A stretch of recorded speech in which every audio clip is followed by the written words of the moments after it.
Kita belajar dari kisah pemuda soleh Sabit bin Ibrahim radhiyallahu an. Beliau adalah pemuda soleh yang suatu hari ingin menuntut ilmu. Di tengah perjalanannya, Sabit merasa sangat haus dan lapar. Kebetulan, tidak jauh ada sungai yang jernih sekali airnya. Ia pun minum dari sana. Tiba-tiba ada buah apel melintas di hadapannya, terbawa arus sungai. Ia pun gembira melihat apel merah itu.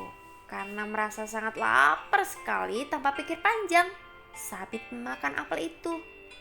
Belum habis separuh, tiba-tiba Sabit beristighfar, astagfirullahaladzim. Ia pun tersadar bahwa ia telah memakan apel tanpa seizin pemiliknya. Ia pun mengurungkan niatnya untuk menuntut ilmu. Demi halalnya sebagian apel yang telah ia makan, ia rela menelusuri sungai yang panjang sekali untuk mencari di mana sih asal muasal apel itu terjatuh. Sampai akhirnya Sabit menemukan kebun apel. Di sana ia bertemu laki-laki tua dan bertanya, "Assalamualaikum Pak, apakah Bapak pemilik kebun apel ini?" "Waalaikumsalam." "Bukan nak, saya bukan pemilik kebun apel ini. Saya hanya seorang penjaga kebun apel ini." "Kalau begitu, apa Bapak bisa memberitahukan saya di mana rumah pemilik kebun ini? Karena saya telah memakan sebagian apel ini dan saya sangat butuh keikhlasan pemilik apel ini," sambil menunjukkan sisa apel yang sudah ia makan. "Oh, kalau begitu, kamu bisa menemuinya di ujung jalan ini. Di sana ada sebuah rumah. Pemilik rumah itulah pemilik kebun apel ini." "Baik Pak, terima kasih Pak." Dengan semangat, Sabit menelusuri jalan dan akhirnya bertemu dengan pemilik kebun apel itu. "Assalamualaikum, apakah Bapak pemilik kebun apel di ujung sana?" "Waalaikumsalam. Ya, saya pemiliknya. Ada apa ya?" "Mohon maaf Pak, saya ingin meminta keikhlasan Bapak atas apel yang telah saya makan. Sungguh saya ini sedang hilaf.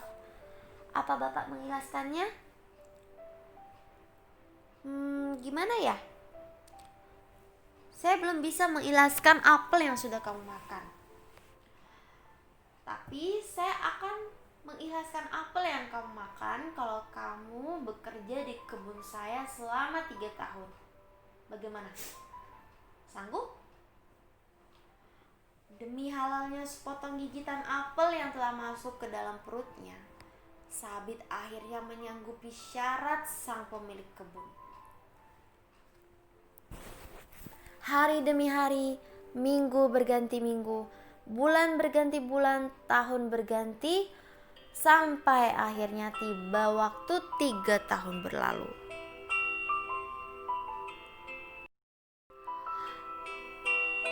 Sabit kembali menemui sang pemilik kebun. "Assalamualaikum Pak." "Alhamdulillah Pak, sudah 3 tahun saya mengurus kebun Bapak. Sekarang, apa Bapak sudah ikhlas?" "Waalaikumsalam." "Sayang sekali nak, saya belum ikhlas." "Loh, kenapa gitu Pak? Saya kan sudah 3 tahun ngurus kebun Bapak." "Maaf nak, saya baru akan benar-benar ikhlas jika kamu memenuhi satu syarat lagi." "Apa itu Pak?" "Menikahlah dengan putriku. Tapi sebelum itu kamu harus tahu kekurangannya. Putriku buta, tuli, bisu, dan lumpuh. Apakah kamu siap menerima segala kekurangannya?" Sekali lagi, hati Sabit diuji. Demi halalnya apel yang telah menjadi daging di dalam tubuhnya, Sabit menyanggupi. Akhirnya digelarlah pernikahan antara Sabit dengan putri pemilik kebun apel. Di malam pernikahannya, Sabit dipersilahkan memasuki kamar pengantin wanita. Saat Sabit mengucapkan salam, pengantin wanita di dalam kamar itu menjawab salam Sabit. Spontan, Sabit kaget dan keluar kamar berlari menuju mertuanya. Kemudian bertanya, "Ayah, bukankah istriku buta, tuli, bisu, dan lumpuh? Mengapa saat aku mengucapkan salam ada jawaban salam untukku dari dalam kamar? Di mana istriku? Dan siapa orang yang ada di dalam kamar itu?" Sang ayah mertua tersenyum dan menjelaskan, "Sabit, memang benar putriku buta, tuli, bisu, dan lumpuh.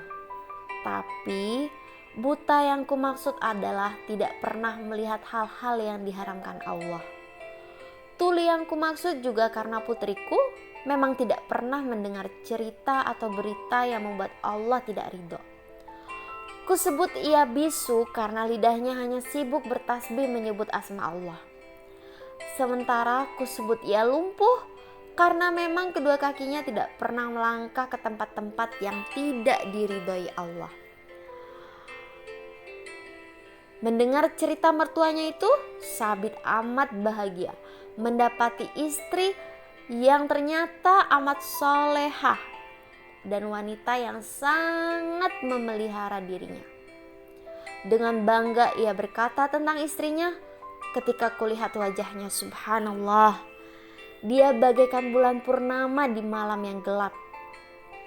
Sabit dan istrinya yang solehah dan cantik itu hidup rukun dan berbahagia.